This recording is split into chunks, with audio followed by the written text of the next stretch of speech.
Bienvenidos al canal de Ciencia Ficción y Fantasía. Gracias por acompañarnos en esta aventura auditiva. Tu apoyo es fundamental para seguir creando audiolibros gratuitos, ya que no recibimos monetización de YouTube. En la descripción del video encontrarás los enlaces para hacer una donación si deseas colaborar. Te agradecemos de corazón el apoyo. No olvides darle me gusta a este audiolibro si disfrutas de la historia. Ahora, disfruta de la narración. Audiolibro, una búsqueda y una evocación de H.P. Lovecraft. Capítulo 1. Charles Ward, como ya se ha visto, se enteró en 1918 de que descendía de Joseph Corwin. No es extraño que se tomara tanto interés por todo lo relacionado con el antiguo misterio, ya que los vagos rumores que había oído acerca de Curwen se habían convertido para él en algo vital desde que supo que por sus venas corría la misma sangre que había circulado por las de Curwen. Ningún genealogista excitable e imaginativo podría haber hecho otra cosa que iniciar una ávida y sistemática recogida de datos relativos a Curwen. En sus primeras investigaciones no hubo la menor intención de mantenerlo en secreto, de manera que incluso el Dr. Lyman duda en situar la locura del joven en un periodo anterior a 1919. Hablaba libremente con su familia, aunque a su madre no le agradaba demasiado tener un antepasado como Curwen, y con los funcionarios de los diversos museos y bibliotecas que visitaba. Cuando se dirigía a los particulares en demanda de la información o documentos que obraban en su poder, no ocultaba el objeto de su búsqueda y compartía la divertida incredulidad con que eran considerados los relatos de los antiguos redactores de diarios y de cartas. Con frecuencia expresaba una gran curiosidad por saber lo que había ocurrido en realidad siglo y medio antes en la granja de Pawtuxet, cuyo emplazamiento trató en vano de localizar, y qué clase de individuo había sido Joseph Corwin. Cuando encontró el diario de Smith y la carta de Yadera Horn, decidió visitar Salem e indagar cuáles habían sido las actividades que Curwen había realizado allí, cosa que hizo durante las vacaciones de Pascua de 1919. En el Instituto Essex, que ya conocía de anteriores estancias en la antigua ciudad puritana, fue recibido muy amablemente. Allí tuvo oportunidad de descubrir una considerable cantidad de datos sobre Curwen. Se enteró de que su antepasado había nacido en Salem Village, actualmente Danvers, a 7 millas de la ciudad, el 18 de febrero de 1662, y que se había embarcado a la edad de 15 años para no reaparecer hasta 9 años más tarde. Cuando regresó con el habla, el vestir y los modales de un inglés nativo para establecerse en Salem.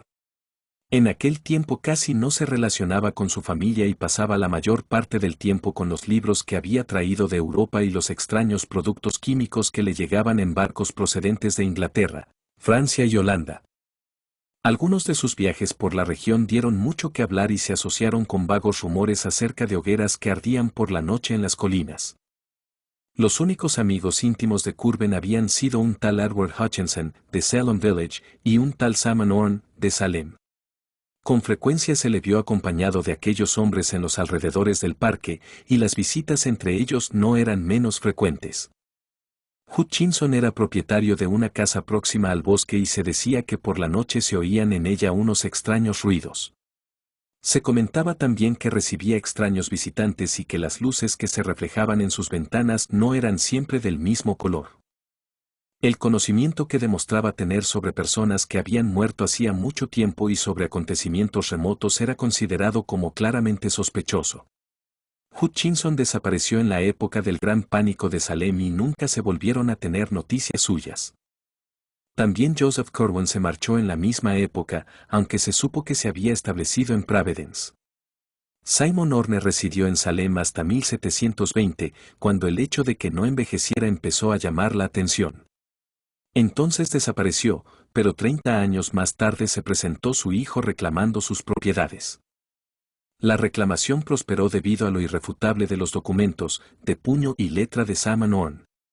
Jedediah Horne vivió en Salem hasta 1771, cuando ciertas cartas de ciudadanos de Providence al reverendo Thomas Barnard y a otros hombres influyentes provocaron su sigiloso traslado a un lugar desconocido.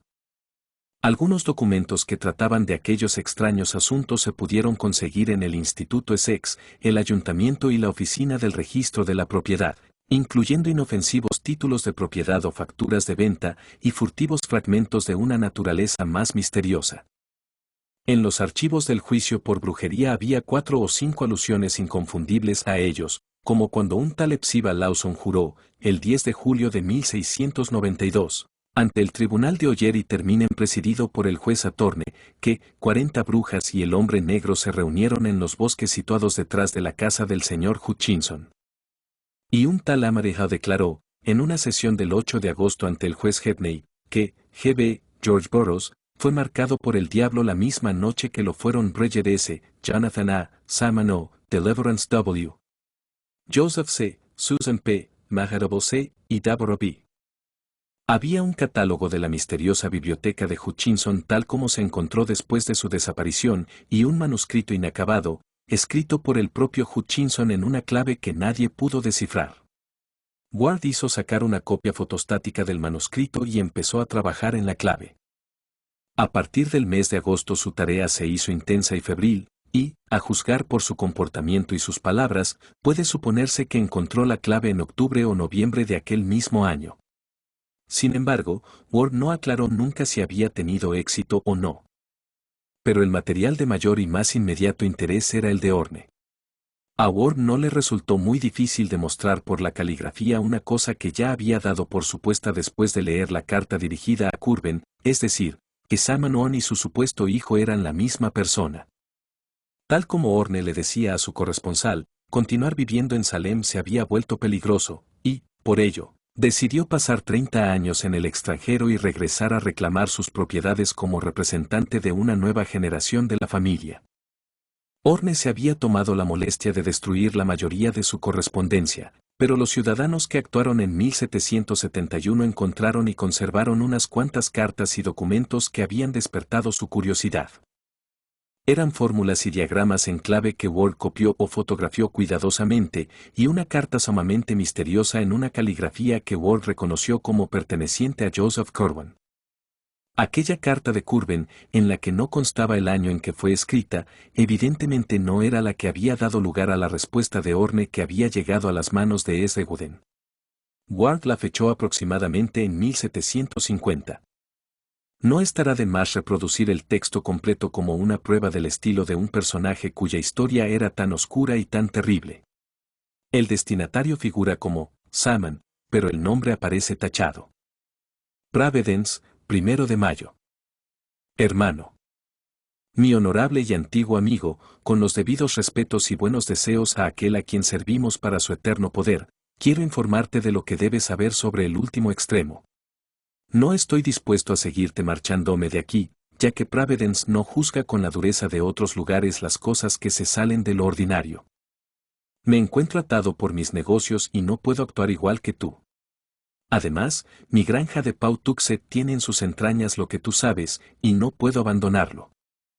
Pero no estoy desprevenido para un momento difícil y he trabajado mucho en la forma de regresar después de la pérdida.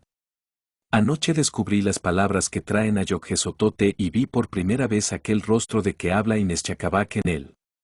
Y dijo que el Salmo 3 del Liber Damnatus encierra la clave. Con el Sol en la quinta casa y Saturno en la tercera, hay que dibujar el pentágono de fuego y recitar 3 veces el versículo 9. Y de las semillas de lo viejo nacerá lo nuevo que mirará hacia atrás sin saber qué buscar. Nada ocurrirá si no tengo heredero y si el método para fabricar las sales no está dispuesto para él. Y llegado a este punto, confieso no haber dado todos los pasos imprescindibles ni encontrado lo mínimo preciso. El proceso de fabricación se alarga. Cada día se hace más difícil hallar y juntar los especímenes necesarios para ello, a pesar de todo lo que traigo de las Indias. Los vecinos muestran curiosidad, pero hasta el momento he conseguido aplacarla. Los caballeros son peores que los plebeyos, ya que aquellos son más sosegados en sus juicios y más dignos de crédito. Mucho me temo que hayan hablado ya Parson y Meret, aunque de momento me considero libre. Por haber en la ciudad 2 buenas boticas, todas las sustancias químicas esenciales son fáciles de obtener. Me guío siempre por lo que aconseja Borellus y recurro con frecuencia al libro 7 de Abdul al-Azed. Lo que descubra te lo haré saber. Si deseas invocarlo, utiliza la fórmula que te envío con esta carta. Me alegro de que estés de vuelta en Salem y deseo tener ocasión de verte. Si te decides a venir, puedes tomar la diligencia de Boston que pasa por Dedham, Wrentham y Attleboro. En todos esos pueblos hay buenas posadas. En Wrentham puedes dormir en la posada del señor Bolcom, sus camas son mejores que las de la posada del señor Hatch, pero te recomiendo que comas en esta última, ya que su cocina es mejor. Desde las cascadas llegarás con facilidad a Providence. Mi casa se halla al lado de la posada del señor Epaphras Olney, en Town Street, al lado norte de Olney's Court. La distancia desde Boston es de unas 44 millas. Tu antiguo y sincero amigo y servidor en Almanza Mattertown. Josephus C. A Simon Orne. Williams Lane. Salem. Aquella carta permitió a Ward ubicar exactamente el hogar de Curwen en Providence, ya que ninguno de los documentos que había encontrado anteriormente era tan específico. En realidad, estaba muy cerca de su propio hogar y allí residía una familia negra muy apreciada para eventuales trabajos domésticos tales como lavar la ropa, limpiar la casa o atender al servicio de calefacción. El hecho de encontrar en la lejana Salem tales evidencias del significado de aquella casa en la historia de su propia familia impresionó profundamente a Ward, el cual decidió explorarla inmediatamente después de su regreso a Providence. Capítulo 2. El joven Ward regresó a Providence en un estado de agradable excitación y pasó el sábado siguiente en un largo y exhaustivo estudio de la casa de Olney Court. El lugar, ahora muy destartalado, no había sido nunca una mansión. Era una modesta casa de madera de 2 plantas de tipo colonial con un tejado puntiagudo, una amplia chimenea central y un porche adornado con columnas dóricas. En el exterior había sufrido muy pocas modificaciones, y Ward sintió que estaba contemplando algo que tenía una relación muy cercana con el siniestro objetivo de su investigación. Conocía a los negros que habitaban la casa y fue cortésmente invitado a verla por dentro por el viejo Asa y su gorda esposa Hannah. En el interior los cambios eran más profundos de lo que indicaba el exterior, y Ward se sintió un poco decepcionado al comprobarlo, aunque para él fue una experiencia emocionante encontrarse entre las atávicas paredes que habían albergado a un hombre tan enigmático como Joseph Curwen. A partir de aquel día y hasta el cierre de la escuela, Ward se dedicó al estudio de la copia fotostática del manuscrito de Hutchinson y a recolectar datos locales sobre Curwen. La clave del manuscrito se le resistía, pero obtuvo tantos datos y tantas pistas para localizarlos en otros lugares que decidió realizar un viaje a New London y a Nueva York para consultar cartas antiguas cuya presencia en aquellos lugares estaba indicada. Aquel viaje fue muy provechoso, ya que le permitió descubrir las cartas de los Fenner, con su terrible descripción del asalto a la granja de Pawtuxet, y la correspondencia Nightingale-Talbot por las cuales se enteró de la existencia del retrato pintado en un panel de la biblioteca de Curwen. El tema del retrato le interesó muy especialmente, puesto que deseaba conocer el aspecto que había tenido Joseph Curwen y decidió realizar otra visita a la casa de Olney Court por si le fuera posible encontrar algo que le hubiera pasado inadvertido la primera vez. Ward realizó aquella segunda visita a principios de agosto, y en el curso de la misma revisó meticulosamente las paredes de todas las estancias que por su tamaño hubiesen podido contener la biblioteca de Curwen. Prestó especial atención a los paneles que se conservaban en su mayor parte cubiertos con sucesivas capas de pintura, y al cabo de una hora sus esfuerzos dieron resultado cuando descubrió, en una de las habitaciones más amplias, una zona de la pared más oscura que las demás y, precisamente, situada encima de la repisa de la chimenea. La rascó cuidadosamente con un cuchillo y supo que había dado con un retrato al óleo de gran tamaño. El joven no se atrevió a dañar el cuadro tratando de descubrirlo inmediatamente y decidió pedir ayuda a un experto. 3 días después regresó con un artista de mucha experiencia, el señor Walter Dwight, cuyo estudio se encuentra cerca del College Hill, y aquel experto restaurador inició inmediatamente su trabajo con las sustancias químicas y los métodos adecuados. El viejo Asa y su esposa estaban muy excitados por todos aquellos manejos, y fueron convenientemente recompensados por la invasión de su hogar. A medida que los trabajos de restauración progresaban, Charles Ward contemplaba con creciente interés las líneas y las sombras paulatinamente desveladas después de su largo olvido. Dwight había empezado por la parte de abajo, y, dado el tamaño del cuadro, el rostro no apareció hasta transcurrido algún tiempo. Entretanto, Podía observarse que el sujeto era un hombre enjuto y bien formado que vestía un abrigo azul marino, un chaleco bordado y unas medias de seda blancas. Aparecía sentado en una silla de madera tallada, y tras él se abría una ventana a un paisaje de muelles y de buques. Cuando al fin se descubrió el rostro, Ward y el artista lo encontraron familiar sin que de momento supieran en qué consistía aquella familiaridad. Su sorpresa no tuvo límites al quedar terminado el delicado trabajo del restaurador. Aquel rostro pálido, enjuto, era el del propio Charles Dexter Ward. Ward llevó a sus padres a ver la maravilla que había descubierto, y su padre decidió inmediatamente comprar el retrato a pesar de que estaba pintado sobre un panel que habría que arrancar. El parecido con el muchacho, aunque los rasgos estaban más formados por la edad, era asombroso. Después de siglo y medio, una broma de la ley de herencia había producido un doble idéntico de Joseph Corwin en la persona de Ward. A su madre, por el contrario, no le agradó el descubrimiento y le dijo a su marido que sería mejor que quemaran el cuadro en vez de traerlo a casa. Había en él algo malsano, no solo intrínsecamente, sino en su mismo parecido con Charles. Sin embargo, el señor Ward era un práctico hombre de negocios que no se dejaba influir por los escrúpulos femeninos. El retrato lo había impresionado profundamente por su parecido con su hijo y creyó que el muchacho se lo merecía como regalo.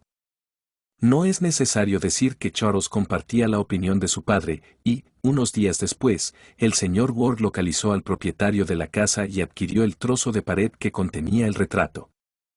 Faltaba ahora arrancar el cuadro y trasladarlo a la casa de Ward, donde quedaría instalado en el estudio biblioteca de Charles.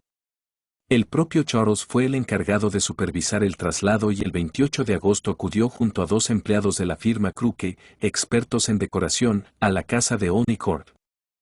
El panel fue arrancado cuidadosamente para ser transportado por el camión de la compañía. Detrás del panel quedó al descubierto un espacio de mampostería que marcaba el curso de la chimenea, y el joven Ward advirtió en él un pequeño hueco situado exactamente detrás del lugar que había ocupado la cabeza del retrato. Impulsado por la curiosidad, el joven examinó aquel agujero y debajo de una espesa capa de polvo encontró algunos papeles amarillentos y un libro encuadernado con tapas negras. En la cubierta delantera se leía esta inscripción: Diario y notas de Joseph Corwin, caballero de Providence Plantations, natural de Salem. Profundamente excitado por su hallazgo, Ward mostró el libro a los 2 empleados que estaban a su lado. El testimonio de estos acerca de la naturaleza y la autenticidad del hallazgo es decisivo, y el Dr. Willett funda en ello su teoría de que el muchacho no estaba loco cuando empezó a cometer sus excentricidades. Todos los demás documentos eran también de puño y letra de Curwen, y uno de ellos parecía especialmente importante debido a su inscripción, al que vendrá después. ¿Cómo podrá trasladarse a través del tiempo y de las esferas? Otro de los documentos estaba en clave, la misma, esperó Ward, que la del manuscrito de Hutchinson que tantos quebraderos de cabeza le estaba proporcionando. Un tercer documento, para regocijo de Ward, parecía ser la explicación de la clave, mientras que el cuarto y el quinto estaban dirigidos respectivamente a Ed Hutchinson, Hidalgo, y Jedediah Orne, Cap. O a sus herederos o herederas, o a aquellos que los representen. El sexto y último llevaba la inscripción: Joseph Corwin. Su vida y sus viajes entre 1678 y 1687. De los lugares a los cuales viajó, de lo que vio, y de lo que aprendió. Capítulo 3. Ya hemos llegado al punto a partir del cual la escuela más académica de médicos alienistas fija la locura de Charles Ward. Al efectuar su descubrimiento, el joven había hojeado inmediatamente algunas páginas del libro y de los manuscritos y, evidentemente, vio algo que le causó una profunda impresión. En realidad, al mostrar los títulos a los empleados, pareció reservarse el texto para sí mismo con extraño cuidado, manifestando una especie de zozobra no justificada por la importancia genealógica del descubrimiento. Cuando regresó a su casa, dio la noticia con un aire casi turbado, como si quisiera referirse a su gran importancia sin tener que mostrar la prueba en sí. A sus padres ni siquiera les enseñó los títulos, únicamente les dijo que había encontrado algunos documentos de puño y letra de Joseph Corwin, la mayoría de ellos en clave, los cuales tendrían que ser estudiados minuciosamente antes de pronunciarse sobre su verdadero significado.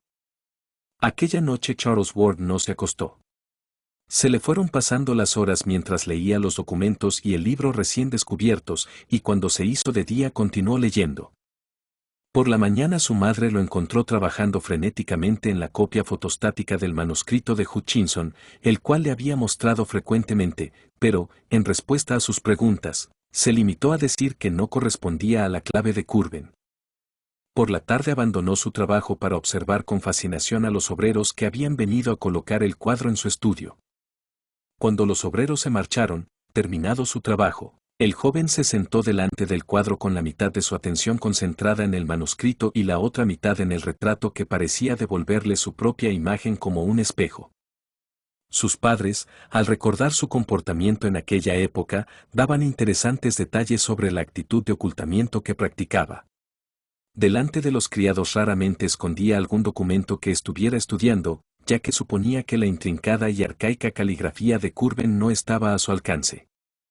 Con sus padres, sin embargo, era más reservado y, a menos que el manuscrito en cuestión estuviera en clave o fuera un simple amasijo de jeroglíficos desconocidos, como el titulado al que vendrá después, lo escondía bajo un papel hasta que el visitante se hubiera marchado. Por la noche guardaba bajo llave los documentos en una antigua consola, en la cual los dejaba también siempre que salía del estudio. No tardó en volver a su horario y a sus hábitos corrientes, y la única alteración fue que sus largos paseos quedaron interrumpidos. La reanudación de las clases no pareció agradarle y con frecuencia declaraba su intención de no asistir a ellas. Tenía, decía, importantes investigaciones especiales que llevar a cabo, las cuales le proporcionarían más conocimientos que los que pudiera darle ninguna universidad del mundo. Naturalmente, solo alguien que había sido siempre más o menos estudioso, excéntrico y solitario podía llevar aquella vida durante muchos días sin llamar la atención. Sin embargo, Ward era un investigador y un eremita por naturaleza, de ahí que sus padres se sintieran menos sorprendidos que apenados por la reclusión y el sigilo que había adoptado el joven. A la vez, lo mismo su padre que su madre encontraban muy extraño que Charles no les hubiera mostrado los tesoros que había descubierto, ni les hablara de los datos que hasta entonces había descifrado. El joven explicaba esa reticencia con la excusa de que prefería esperar hasta poder anunciarles algo concreto, pero, a medida que transcurrían las semanas, iba estableciéndose una especie de tensión entre los miembros de la familia que, en el caso de su madre, se intensificaba por su evidente aversión a todo lo relacionado con Curwen. Durante el mes de octubre, Ward volvió a visitar las bibliotecas, aunque ya no buscaba en ellas las mismas cosas que en épocas anteriores. Lo que ahora parecía interesarle era la brujería y la magia, el ocultismo y la demonología, y cuando las fuentes de Providence resultaban infructuosas, tomaba el tren de Boston y buscaba entre los tesoros de la gran biblioteca de Copley Square, de la biblioteca Guy de Harvard o de la Zion Research de Brooke y Line, donde pueden consultarse algunas obras muy raras sobre temas bíblicos. Compraba muchos libros y tuvo que colocar nuevas estanterías en su estudio para llenarlas con las obras recién adquiridas. Durante las vacaciones de Navidad realizó varios viajes a los pueblos de los alrededores, incluyendo uno a Salem para consultar ciertos archivos del Instituto Essex.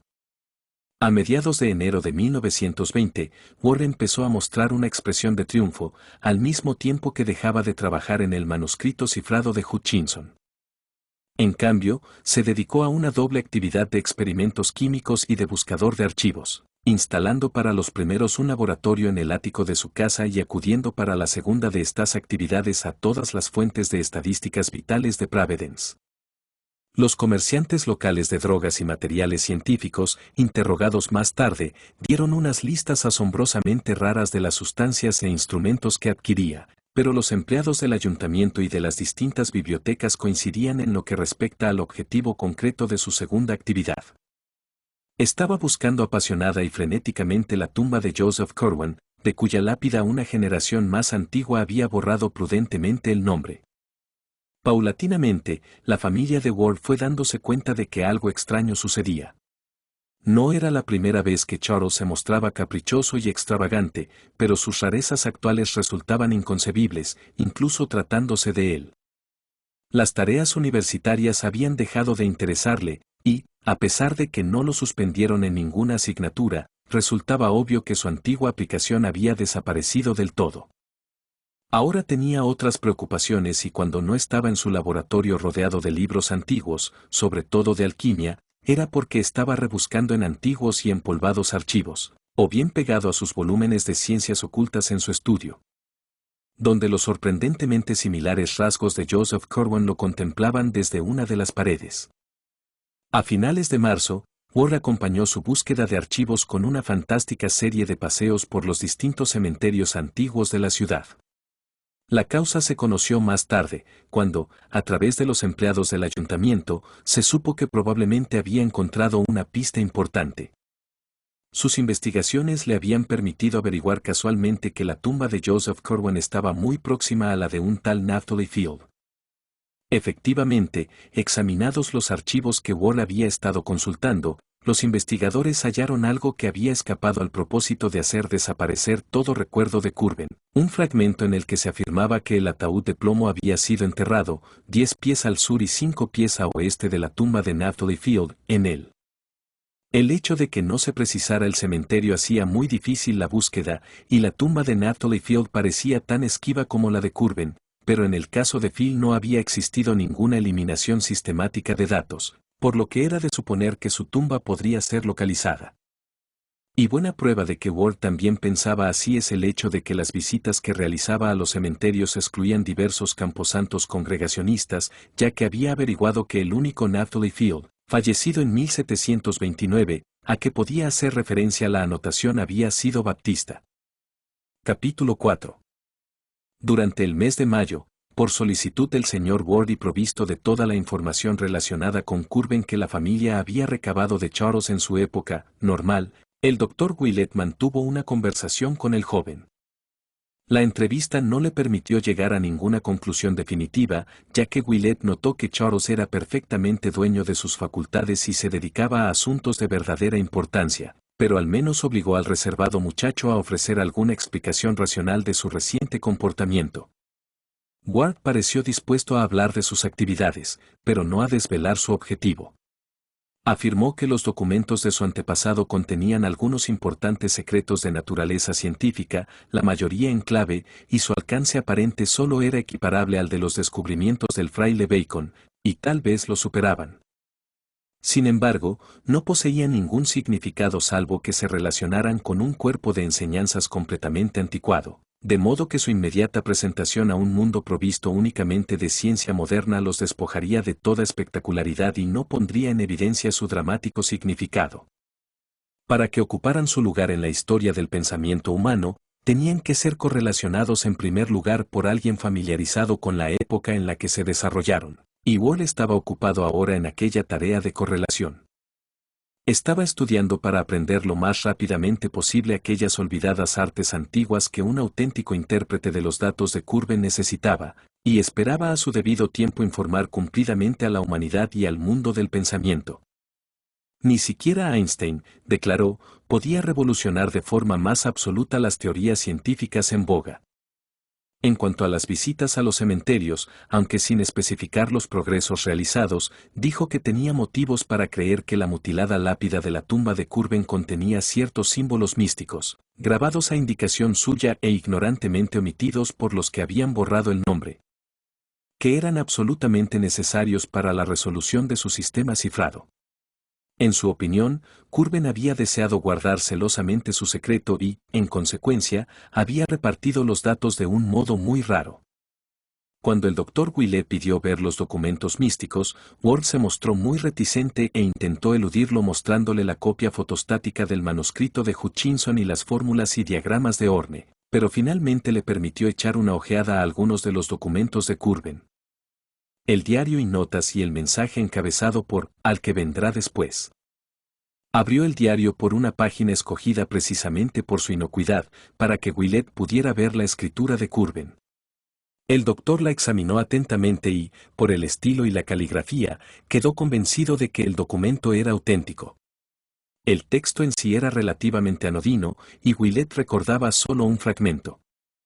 Viernes, 16 de octubre de 1754. Hoy ha llegado el Baefal con otros 20 hombres recogidos en las Indias, españoles de Martinica y holandeses de Surinam. Los holandeses muestran una actitud de recelo, como si sospecharan algo raro, pero intentaré convencerlos de que se queden. El señor Nat Dexter me ha enviado 120 piezas de camelote, 100 piezas de camelotina, 20 piezas de siberiana azul, 100 piezas de chalón, 50 piezas de percal y 300 piezas de sarga. El señor Perrigot me ha enviado un juego de hachas. Anoche recité el Sabaoth 3 veces, pero no apareció nadie. Tengo que saber algo más del señor H. de Transylvania, ya que me resulta extraño que a mí no me sirva lo que a él le ha servido perfectamente durante cientos de años. Simon no ha escrito estas últimas semanas, pero espero recibir noticias suyas muy pronto. Al llegar aquí el doctor Willett pasó la página, pero Ward intervino rápidamente, casi arrancándole el libro de las manos. El doctor solo pudo ver en la otra página un par de frases, las cuales, absurdamente, se grabaron de un modo obsesivo en su memoria. Eran estas: espero que el versículo de Liber Damnatus atraiga al que mora en el exterior de las esferas. Debo tener las sales dispuestas por si llega el caso. Willett no pudo ver nada más, pero aquellas líneas bastaron para producirle un nuevo e impreciso terror relacionado con el hombre que lo contemplaba desde el cuadro colgado de una de las paredes del estudio.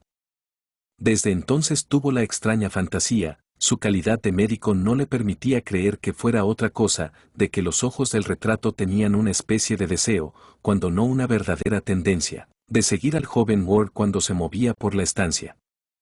Antes de marcharse se acercó a examinar el cuadro, fascinado por el parecido de Joseph Curwen con Charles y grabando en su memoria los menores detalles del pálido rostro, especialmente una pequeña cicatriz en la ceja derecha.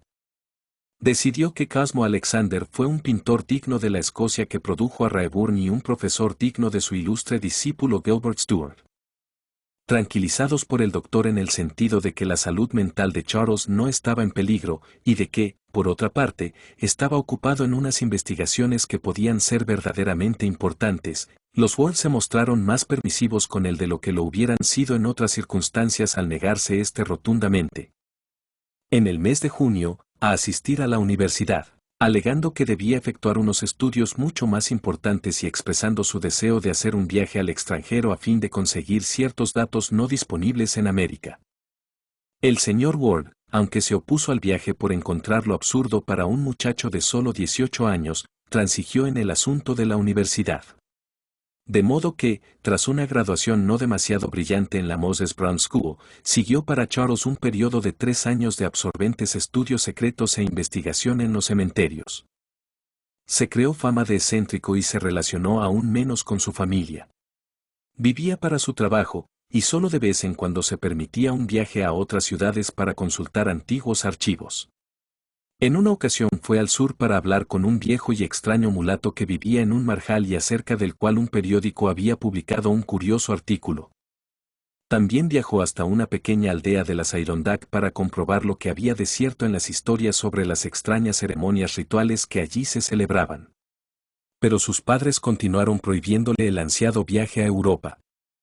En abril de 1923, cuando alcanzó la mayoría de edad y habiendo heredado previamente cierta cantidad de su abuelo materno, Ward decidió satisfacer el deseo que hasta entonces le había sido negado. No contó cuál era el itinerario que planeaba seguir, limitándose a decir que las exigencias de sus estudios lo llevarían a muchos lugares y prometiendo escribir a sus padres de un modo regular. Al ver que no podían disuadirlo, los Ward dejaron de oponerse al viaje y lo ayudaron en lo que pudieron, de modo que en el mes de junio el joven se embarcó para Liverpool con la bendición de sus padres, que lo acompañaron hasta Boston. Sus cartas no tardaron en contar su feliz llegada, el excelente alojamiento que tenía en Great Russell Street de Londres, donde pensaba permanecer hasta agotar todos los recursos del Museo Británico en un determinado aspecto. De su vida cotidiana hablaba muy poco, ya que había muy poco que contar. Dedicaba todo su tiempo a los estudios y los experimentos y mencionó un laboratorio que había instalado en una de sus habitaciones. El hecho de que no hablara de paseos por la antigua ciudad, tan llena de espectáculos atractivos para un aficionado a las cosas del pasado, acabó de convencer a sus padres de que los nuevos estudios de Charles ocupaban por completo su mente. En junio de 1924 una breve nota les informó de la partida del muchacho hacia París, ciudad a la cual ya había hecho un par de rápidos viajes con objeto de reunir cierto material en la Biblioteca Nacional. Durante los 3 meses que siguieron, solo envió tarjetas postales dando una dirección de la Rue de Saint-Jacques y refiriéndose a una búsqueda especial entre raros manuscritos en la biblioteca de un anónimo coleccionista particular. Evitaba a los conocidos y ningún turista pudo decir que lo había visto. Más tarde se produjo un brusco silencio, y, en octubre, los Ward recibieron una tarjeta postal fechada en Praga comunicándoles que Charles se encontraba en un antiguo pueblo con el objeto de entrevistarse con un hombre muy viejo que, al parecer, era el último poseedor vivo de determinada información medieval muy curiosa. Daba una dirección en el Neustadt y no volvió a escribir hasta el mes de enero siguiente, cuando envió varias postales desde Viena informando de su paso por aquella ciudad de camino hacia una región situada más al este, invitado por uno de sus amigos epistolares, aficionado como él a las ciencias ocultas. La tarjeta siguiente procedía de Klausenburg, en Transilvania, y en ella comentaba los progresos de Ward hacia su meta. Iba a visitar a un tal barón Ferenczi, cuyas posesiones se encontraban en los montes situados al este de Racus. Ward se dirigía a esta ciudad, a donde debían dirigirle las cartas a nombre de aquel noble. Una semana después llegó otra tarjeta procedente de Racus diciendo que el carruaje de su anfitrión había acudido a recogerlo y que partía en dirección a la aldea montañosa.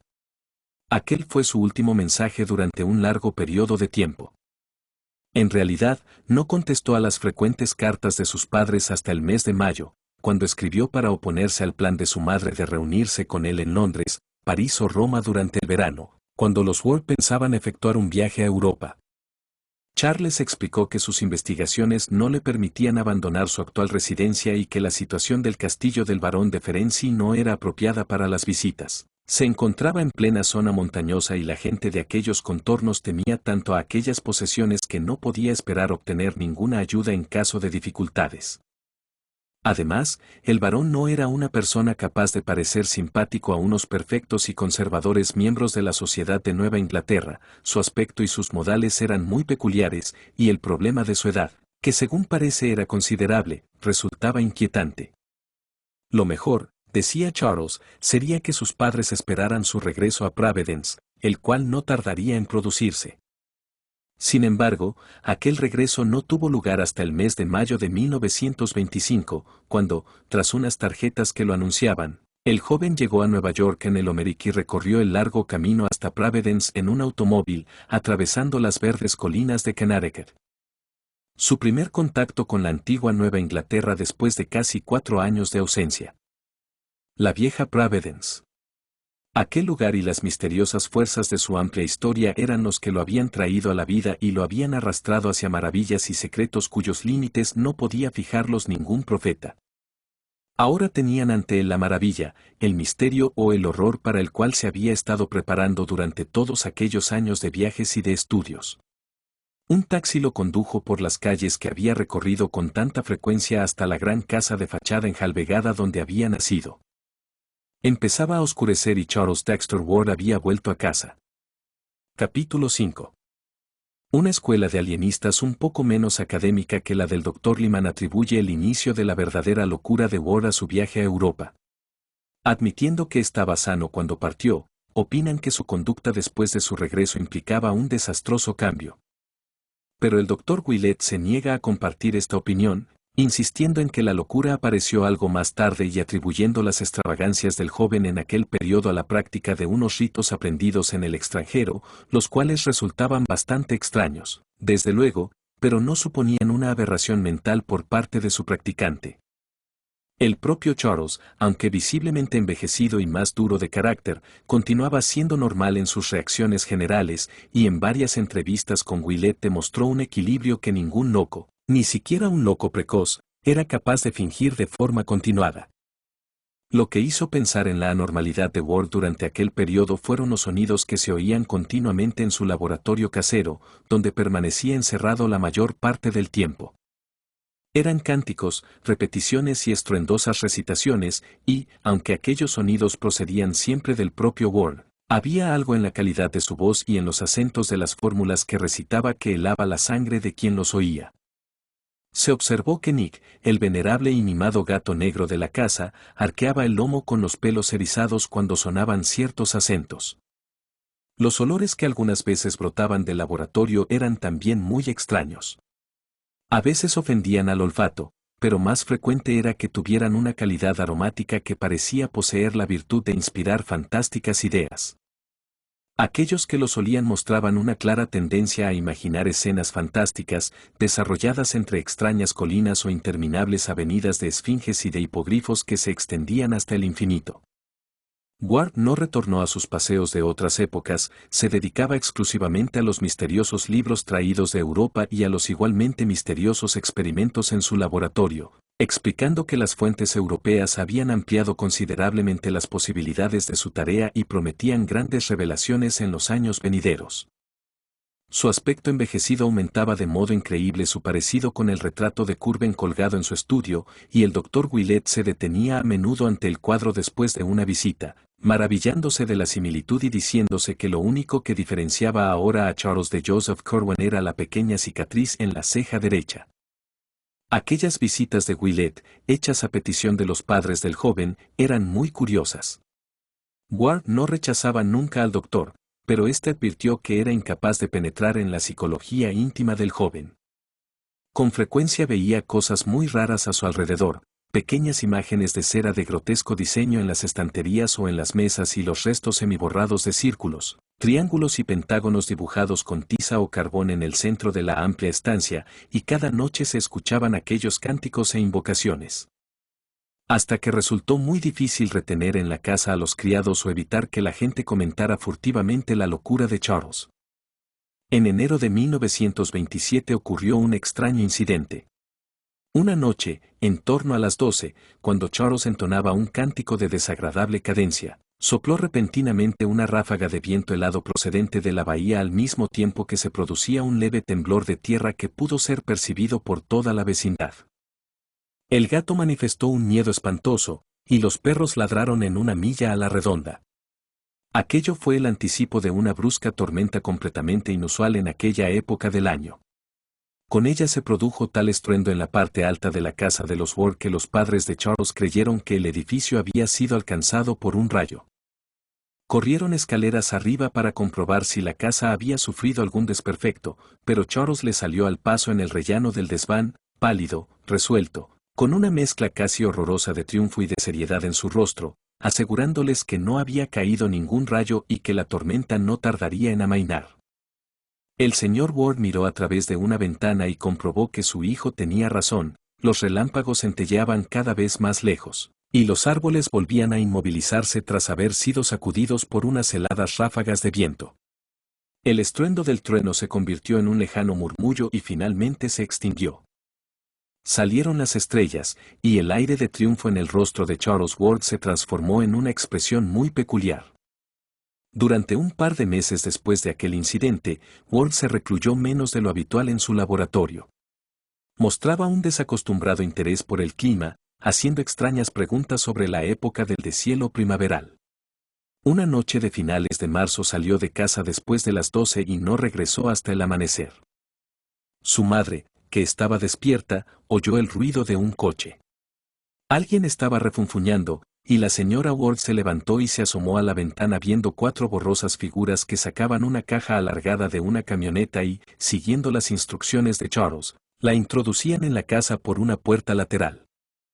La señora Ward oyó la agitada respiración de los hombres al subir la escalera y, finalmente, el ruido de algo pesado al ser depositado en el suelo del desván.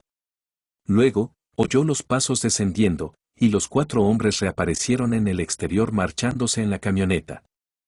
Al día siguiente, Charles volvió a su estricta reclusión en el ático, corriendo las oscuras cortinillas de las ventanas de su laboratorio. Al parecer, estaba trabajando con alguna sustancia metálica. No abrió la puerta a nadie y se negó a que le llevaran la comida.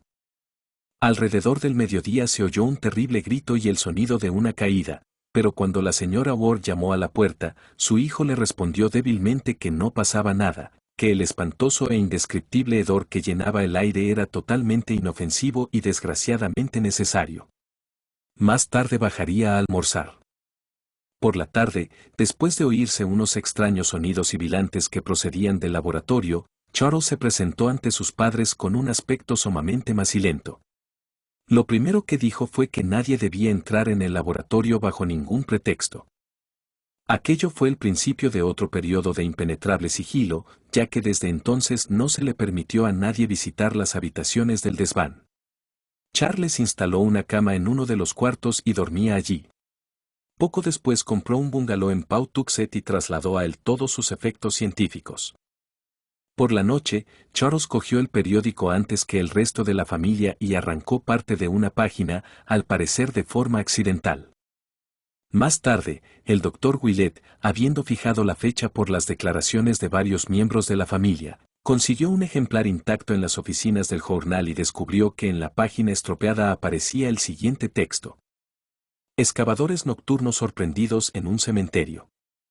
Robert Hart, vigilante nocturno del North Burial Ground, sorprendió esta madrugada a un grupo de varios hombres con una camioneta en la parte más antigua del cementerio, pero, al parecer, su presencia los asustó antes de que pudieran llevar a cabo lo que se proponían. El descubrimiento tuvo lugar alrededor de las 4 de la madrugada, cuando el ruido del motor de un vehículo atrajo la atención de Hart. Se acercó a investigar, pero el ruido de sus pasos sobre la grava alertó a los desconocidos, los cuales introdujeron precipitadamente una caja alargada en la camioneta y huyeron a toda velocidad. Puesto que no había sido removida ninguna tumba, Hart cree que los individuos trataban de enterrar aquella caja.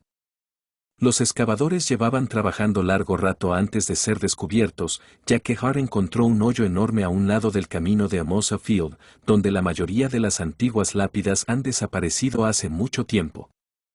El hoyo, tan amplio y tan profundo como una tumba, estaba vacío y no coincide con ninguna inhumación mencionada en los archivos del cementerio.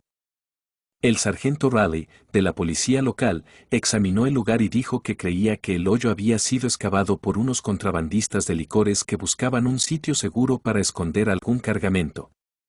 Al ser interrogado, Hart opinó que la camioneta se había marchado en dirección a la avenida Rochambeau, aunque no podía asegurarlo. Durante los días siguientes, Charles Ward apenas fue visto por su familia. Ahora dormía en el ático y permanecía recluido allí. Ordenaba que le subieran la comida hasta la puerta y no la recogía hasta que el criado se había marchado. El zumbido de monótonas fórmulas y los cánticos de ritmo extravagante resonaban a veces, en tanto que, en otras ocasiones, los oyentes podían percibir el sonido de vidrio tintineante, el gorgoteo de los productos químicos al hervir, el rumor del agua corriente o el de las rugientes llamas de gas.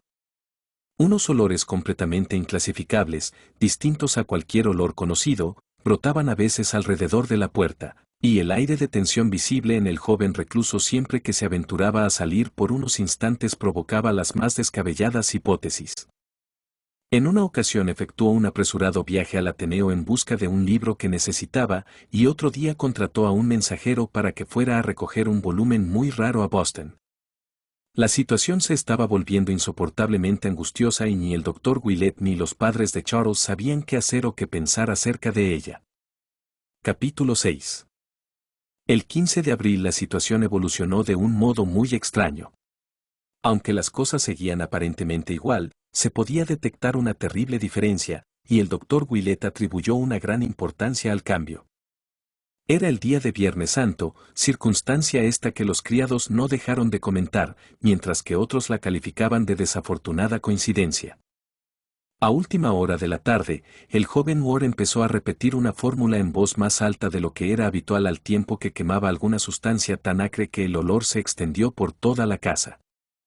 La fórmula era tan audible en el vestíbulo, al otro lado de la cerrada puerta, que la señora Ward terminó aprendiéndola de memoria mientras aguardaba y escuchaba ansiosamente, y más tarde pudo escribirla a petición del doctor Willett.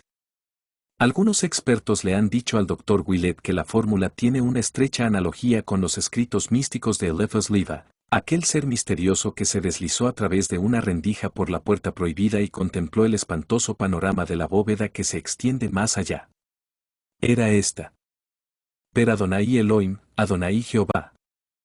Adonai Sabaoth, metrato no aglameton.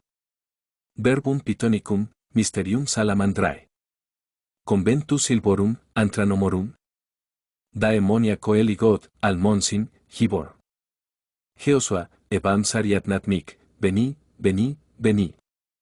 Transcurridas 2 horas sin cambios ni intermitencias, todos los perros de la vecindad iniciaron un horrible concierto de aullidos.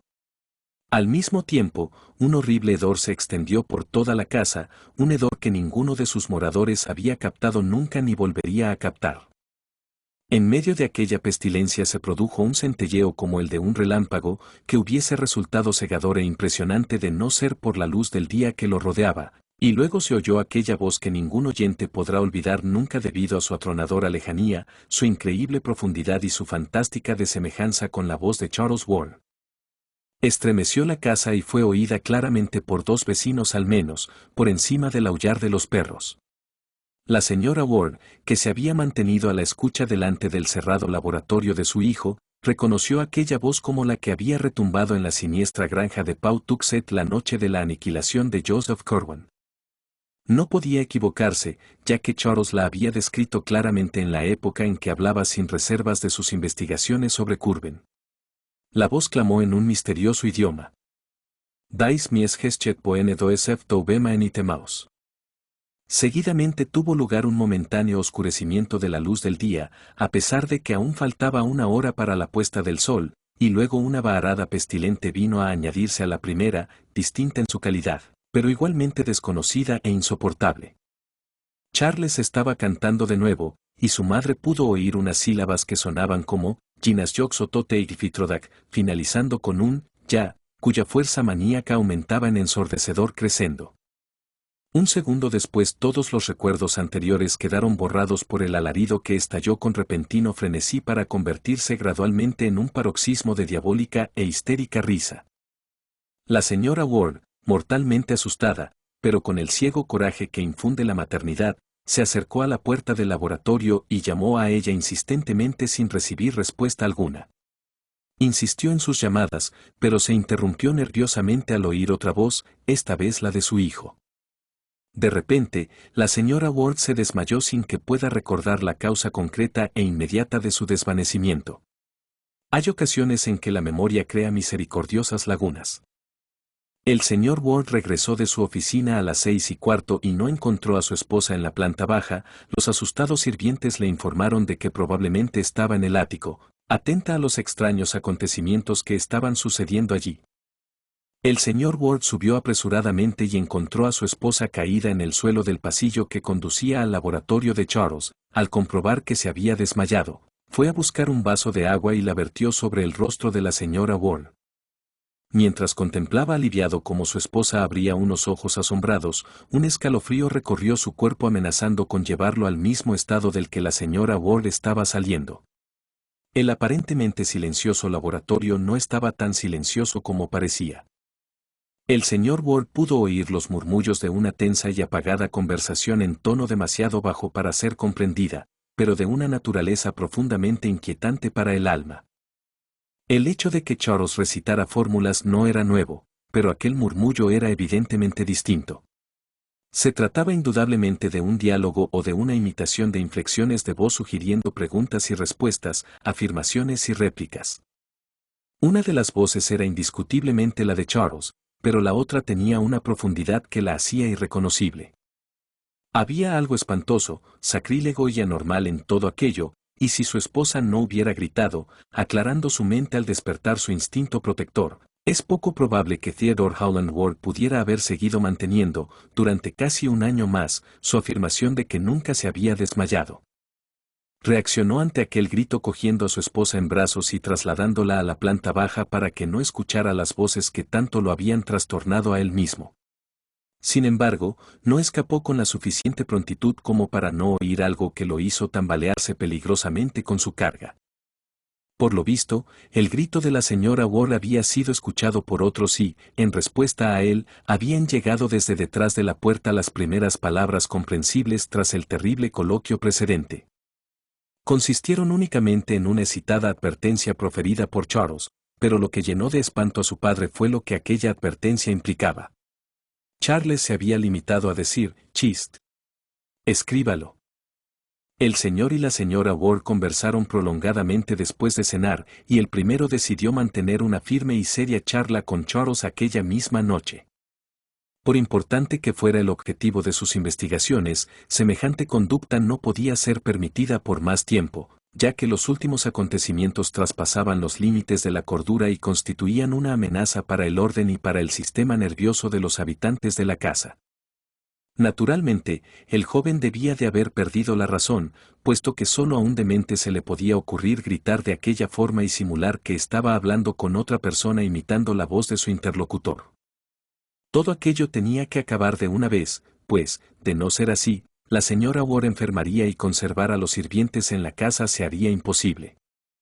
Después de la cena, el señor Ward subió al laboratorio de Charles, pero, al llegar al tercer piso, se detuvo intrigado por los sonidos que surgían de la biblioteca de su hijo, ahora en desuso. Al parecer, alguien revolvía salvajemente libros y papeles. El señor Ward se asomó a la puerta y vio al joven con un montón de volúmenes en los brazos. Charles parecía muy excitado y, al oír la voz de su padre, dio un respingo y dejó caer toda su carga. Se sentó, obedeciendo la orden del anciano, y escuchó en silencio las reconvenciones paternas. No hubo ninguna escena. Al final de la reprimenda convino en que su padre tenía razón y en que sus voces, murmullos, invocaciones y experimentos químicos suponían una imperdonable molestia para los demás moradores de la casa. Prometió comportarse con más discreción, aunque insistiendo en prolongar su confinamiento. La mayor parte de su trabajo futuro, dijo, consistiría en consultas de libros, y podía buscarse un lugar más apartado para realizar los ritos vocales necesarios en una fase posterior. Manifestó su pesar por el susto y el desmayo de su madre y explicó que la conversación que había oído formaba parte de un elaborado simbolismo destinado a crear cierto clima mental. Su utilización de términos químicos ininteligibles sorprendió al señor Ward, pero la impresión que se llevó al terminar fue la de que su hijo estaba indudablemente cuerdo, a pesar de que sufría una misteriosa tensión. La conversación no tuvo ningún resultado práctico, y, mientras Charles recogía sus libros y abandonaba la habitación, el señor Ward continuaba sin saber qué pensar de todo aquel asunto. Era algo tan misterioso como la muerte del pobre Nick, cuyo rígido cadáver, con los ojos desorbitados y la boca torcida por el terror, había sido encontrado una hora antes en el sótano. Impulsado por un vago instinto investigador, el confuso padre revisó con curiosidad los estantes vacíos para comprobar lo que su hijo se había llevado al ático. La biblioteca del joven estaba rigurosamente clasificada, de modo que resultaba fácil saber qué libros, o al menos qué tipo de libros, eran los que faltaban. El señor Ward quedó asombrado al descubrir que no se trataba de obras relacionadas con las ciencias ocultas ni con las antigüedades, sino de tratados de historia y de geografía, manuales de literatura, obras filosóficas y algunos periódicos y revistas contemporáneos. Aquello implicaba una curiosa transformación en las aficiones de Charles, y su padre se quedó perplejo al comprobarlo. Al mirar a su alrededor, tuvo la sensación de que en la estancia había alguna anomalía que hasta entonces no había podido precisar. Finalmente se dio cuenta de lo que era: el retrato de Curwen, víctima del tiempo y del cambio de temperatura, había terminado por desintegrarse. Esparcido por el suelo como una capa de fino polvo gris azulado, el retrato de Joseph Corwin había interrumpido para siempre su tenaz vigilancia sobre el joven tan asombrosamente parecido a él. Fin.